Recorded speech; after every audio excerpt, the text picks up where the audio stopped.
سلمان فارسی کی کہانی سن لو. مجوسی کے بیٹے تھے، حق کی طلب میں نکلے، باپ نے گھر سے نکال دیا. ایک پادری کے پاس جا کے رکے، زندگی بھر اس کی نوکری کی. جب اس کا آخری وقت آیا، اس نے کہا میری تدفین کے بعد غموریا چلے جانا، وہاں کا پادری خدا رسیدہ ہے، تجھے اس سے کچھ مل جائے گا. کہتے میں وہاں سے غموریا آ گیا. پھر اس پادری کی ساری زندگی خدمت کی. جب وہ مرنے لگا تو اس نے کہا کوئی ایسا شخص نہیں ہے جس کے پاس اب میں تجھے بھیجوں، لیکن نبی آخر الزماں کے ظہور کے لمحے آ گئے. تو یہاں سے یثرب چلا جا، وہ اس نبی کی ہجرت گاہ ہوگی، تیری زندگی سنور جائے گی. تو نے بڑی محنت کی ہے، بڑی نوکری کی ہے میری. کہتے میں نے اس کو کہا کہیں ایسا نہ ہو میں دھوکہ کھا جو مجھے کوئی نشانی بتا دے. اس نے کہا 3 نشانیاں، ایک صدقہ نہیں لے گا، دوسرا ہدیہ رد نہیں کرے گا، تیسرا 2 کندھوں کے درمیان مہر نبوت ہو. کہتے ہیں میں نے اس کی تدفین کی. یثرب کی جانب جاتے ہوئے ایک قافلے میں شامل ہو گیا.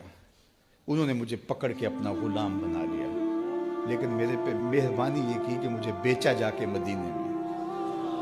ایک یہودی نے مجھے خرید لیا. میں اس کے باغ میں گوڈی کرتا تھا، کام کرتا تھا، کھجوریں توڑتا تھا، لیکن میں انتظار میں تھا کہ کبھی وہ نبی آخر الزماں آئے تو مجھے دید ہو. کبھی عرش پر، کبھی فرش پر، کبھی ان کے در، کبھی در بدر. غم عاشقی تیرا شکریہ، میں کہاں کہاں سے گزر گیا.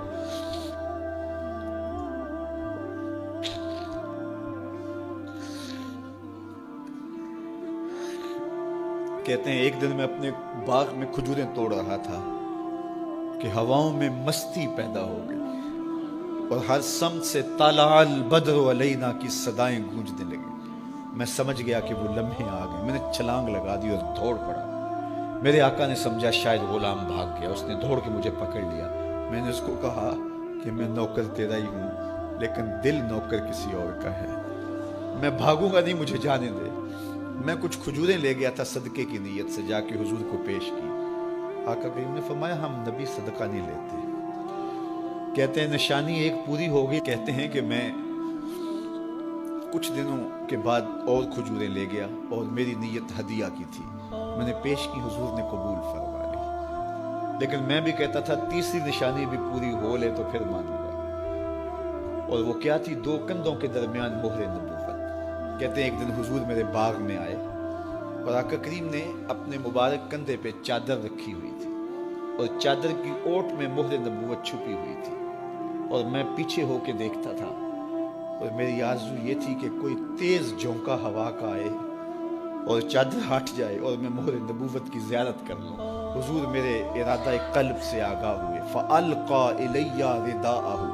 حضور نے چادر اتار کے میری جانب پھینکی اور پھر ایسے رخ کر کے فرمایا انظر الی ما امرت بہ. اس پادری نے جو بتایا تھا دیکھ لے آ کے. تو کہا میں نے دیکھا کہ حضور کے کندھوں کے درمیان